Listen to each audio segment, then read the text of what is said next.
Nagnanais po ba kayo mga bossing ko na lumevel up ang inyong kaswertihan?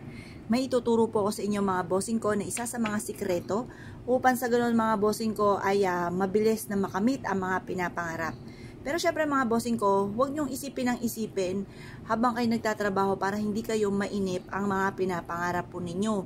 Huwag kayong maiinip, ayan. Pero pwede nating sabihin na malapit na makamit ang mga pangarap natin para makatulong upang sa ganon mabilis nating ma-achieve ang mga pinapangarap natin. Basta kayod lamang, trabaho lamang. Tapos tuturuan ko po kayo kung paano po ninyo mabilis na makakamit ang mga pangarap.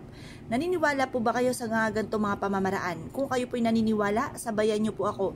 Pero kung kayo may alinlangan, ay nako mga bossing ko, huwag nyo na muna itong gagawin dahil maaaring baka kayo maiyamot lamang at sabihin po ninyo ay wa-effect. Dahil kailangan kayo po ay may lubos na paniniwala mga bossing.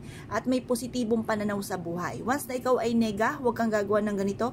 Dahil alam nyo po ba yung mga isipin na nega, mas mabilis po yung tumatalab. Kaya kailangan mga bossing ko ay sasabayan natin ng perpektong sangkap ng pagiging positibo. Tapos sabayan nyo po ito. Naniniwala ka na mababago ang takbo ng inyong pamumuhay.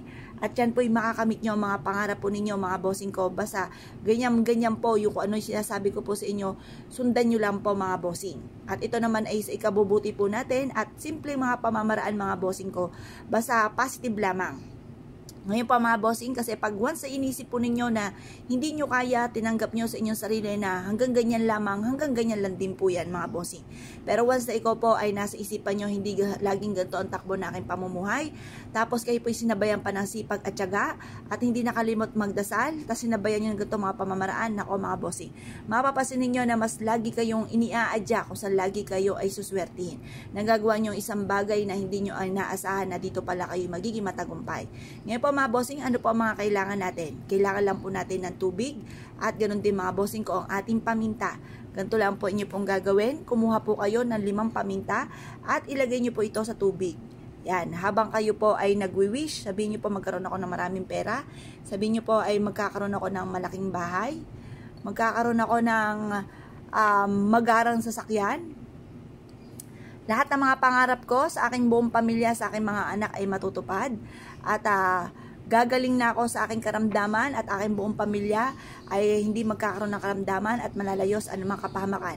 Basta kung ano po yung gusto nyo i-wish na po. Kung marami kayong kahilingan, kailangan huwag lang paris-paris ang gagamitin natin pampaswerte. Dapat po mga 3, 5, 7, ganun po. Huwag yung gagamit ng pares. Kasi yung labis-labis na bilang, labis-labis na blessing, kapag papanakto, panakto lang din po ang blessing. Kaya kailangan labis-labis at yung mga numerong yan, ang mga masuswerteng numero. Ngayon po mga bossing, yan nga po yung 3, 5, 7, at saka yung 8, maganda rin po yun.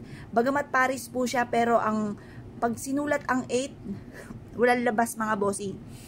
Dire-diretso po yan, never ending luck or continuous luck kung tawagin. Ngayon pa mga bossing, subukan nyo po ito, mag-wish ka na ng lahat ng nais ninyo, gawin nyo po ito ng mga 6:30 or kaya po alas 7, matatapos ng pagbibilad hanggang alas 8 ng umaga. Kung kayo pa mga bossing ko ay never nyo pa itong nagagawa, aba ay wag na po kayo magpatumpik-tumpik pa, subukan nyo po ito, proven po ito na maswerte. Ngayon pa mga bossing, kung ikaw ay gagawa din naman, ay siya mga bossing, iwaksi sa inyong isipan ng mga pangit na isipin, panay mga magaganda ang iisipin at sasabihin. Yung mga pangit na nagaganap, ipagdadasal ng taimtim sa mahal na Panginoon. Ngayon pa mga bossing ko kayo pinaniwala, ay siya mga bossing, good luck po sa inyo po lahat.